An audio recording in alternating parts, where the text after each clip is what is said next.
Stojim na prazni železniški postaji.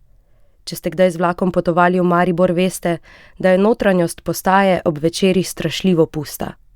In v praznini navadno še bolj opaziš reči, ki izstopajo, goloba, ki je tja zašel in nikakor ne najde poti ven, ali pa 3 človeške postave, ki zgrbljeno, brezvoljno sedijo na stojalih za kolesa. Zlahka razbereš, da ne čakajo na vlak.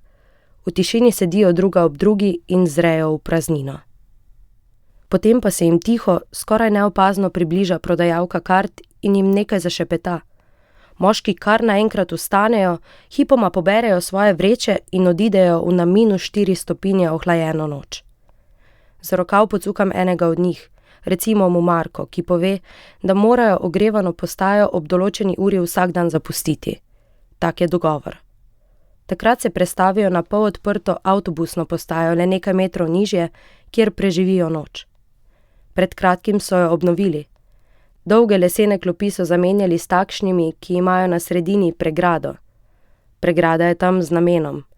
Pregrada je tam, da Marku in njegovim kolegom preprečuje, da bi leže prebrodili mrzlo noč.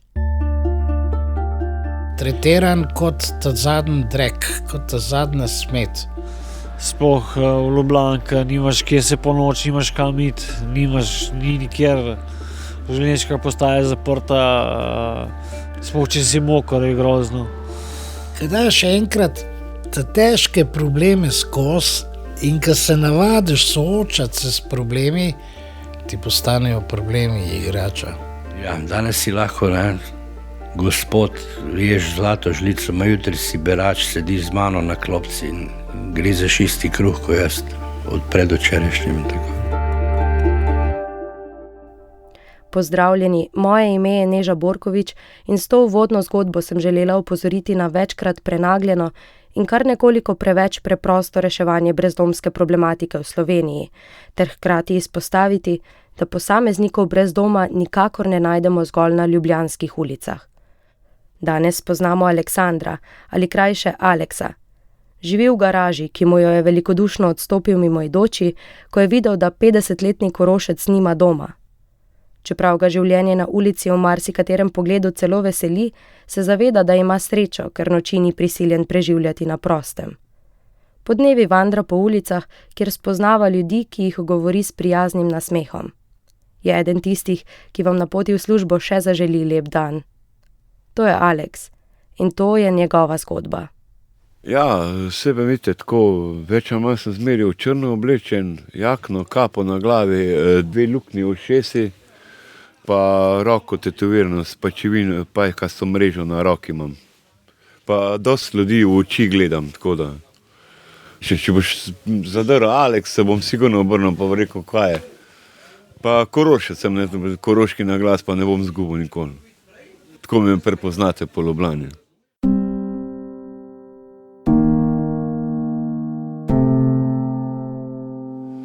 Točno, ja, pa na ulici me poznate, ko nimam na desni roki, nimam, kaj je to, benzin, pavca nimam na desni roki. To je pa zaradi injekciranja droge dolga leta in narobe in pol še žile vnamejo in mi je začel prst odmirati, so se ga mogli odrezati. Po njegovih besedah se je z iglami prenehal igrati 10 let nazaj. Tudi zaradi globokih ran po telesu, ki se mu enostavno niso več celile. Danes zaradi invalidnosti ne more delati, zato me je zanimalo, kako izgleda njegov tipičen dan. Ja, tako, zbudim se dober, grem na metadon, pa tako, kralje prodaja, vsak drug dan prevezal, ko imam rano na noge. Pa tako, po Ljubljani hodim, spoznavam ljudi, fajn mi je tako, mislim, jaz živim iz dneva v dan, pa tako na ulici mi je kar fajn. Še znajdem, ne.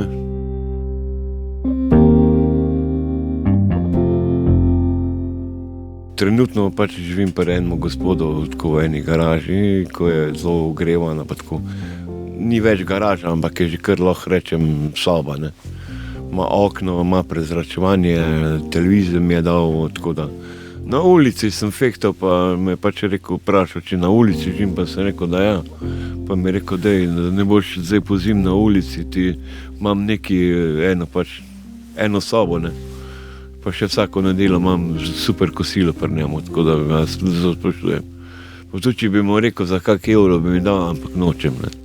Ko enko me je že parkrat vprašal, če rabim denar, pa sem rekel, ne, gospod, se ga veste, da ga na ulici nafihnem. Pa še poliglot, je rekel si poliglot, vse jezike znaš tole, da se sam znajde. Sem rekel, ne bom vaš obremenil, že dosti je to, da lahko pri vas spim, pa da imam kosilo nedeljo za ston. Kar mi največ pomeni enkrat tedensko. Se jem vsak dan toplo, v Vičenci, Zveze dobrote, vstavljam jem toplo, ampak tako me spominjajo na dedka pa babico, ko je nedeljsko kosilo in me spet malo spomini vračajo v mladost, ko sem z dedkom pa babico nedeljo zjutraj gledal živžav, pa smo imeli pa v 12 kosilo. Ne.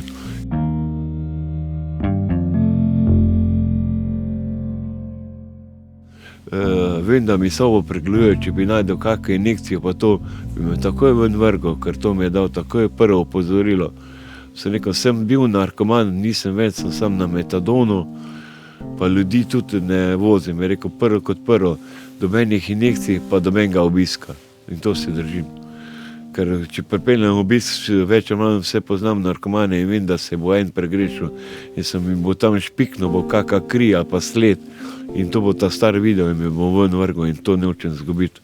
Ker to mi je prišlo tako, ko mi je padla pa sikira, ne velik met, ampak mehek met in to mi je dost. Mi ni sikira padla met, sikira pade met, če dobiš ti stanovanje. Meni je pa padla ena mehna žlička v mehen met in mi je čist dost. Kaj imate pa najraj za nedeljska kosila, ko se pripravi? Bilo kaj, sam da je. Včasih tudi sam na žlico, nekaj toplega. Grah, pa korenček, pa suh meso skup narezan, na žlico v glavnem. Kako taka čorba, krompir, vsega boga, več je skup namešenega, boljše na žlico. Samo ona več ali manj dela pečenke, šnicle, pečeno, preveč skuhano, skoraj ne morem pojesti, da mi še pol zavije, kaj ostane, moram še za večerje pol. Tako, ko sem že 2 meseca pri njima in ugotavljam, da me imata skozi rajšni in to sem vesel, da sta me sprejela, kakršen sem, ne. Jaz sem pa odkrit človek, ne znam, niso me učili nikoli lagati, vse se zlažem, kaj prijateljem, ampak drugim ljudem pa ne znam lagati. Do 12. leta je živel z babico in dedkom, saj je njegova mama kot mnogi Korošci delala v Avstriji in Nemčiji. In je prišla na vsake 3 mesece domov naju pogledati in smo bila zmeri zelo vesela, ko smo vedela, da bomo dobila pomaranče pa kinderjačke, ko jih še v Sloveniji ni bilo. Potem pa se je k njim preselil še mamin nov partner. O tem obdobju pa Aleks ne želi veliko govoriti. Ko sem bil psihično in fizično tako otepen, pa tako maltretiran, da doben pes ni bil. Mislim, zato sem tudi mogoče po eni strani v drogo zapadel, pa tako, da sem jezen, da sem jezen skoraj na cel svet. Saj ni cel svet kriv, ne? Ampak sem pa jezen, ko vem, da 3/4 sveta je tako pokvarjenega, kakor je bil moj očim. Pa sem pa zabluzil, sem pa začel hoditi v Holandijo, tam sem tudi začel drogirati z LSD-jem, z kokainom, heroinom, bazo, in tam sem največ spoznal. In pa sem tudi nekako zabluzil totalno v heroin. Enih 15-20 dolgih let heroina, vsak dan kokaina. Vam je zakaj žal v življenju? Ja, da sem narkoman postal, mi je zelo žal. Sploh ne vem, kaj me je vleklo v te vode. Ne. Jaz se par let, 10 let se sploh ne spomnim mojega življenja. Mi ga kar manjka. Ško bi ga rad nazaj potegnil, da se spomnim, kaj je bilo. To je žalostno. Ko se ne spomniš več svojega življenja, to pa veš, da propadaš.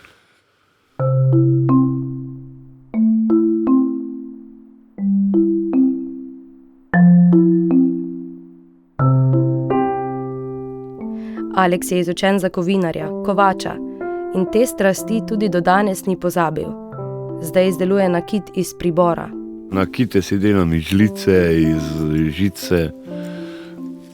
Pa tako, marsikaj bi se še spomnil, sem, da bi moram v glavo pas, pa ga naredim pa ne.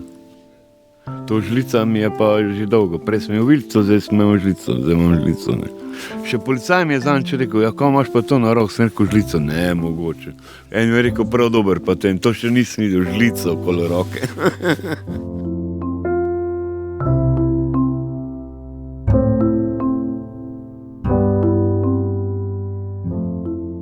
Kdo me bo pač poslušal, Radio Val 202, hvala lepa za vprašanja, direkt iz skladišča za cunje, če bi rabo kakve gate, dolge pidžame, pridite na Kralje ulice, tle boste dobili vse tople obleke, če kdo nima za zimo slučajno.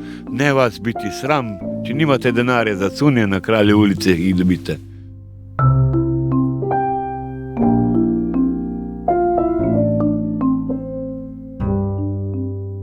Aleks je povedal svoje in uredno si je zapomniti, da naj nas ne bo sram prositi za pomoč.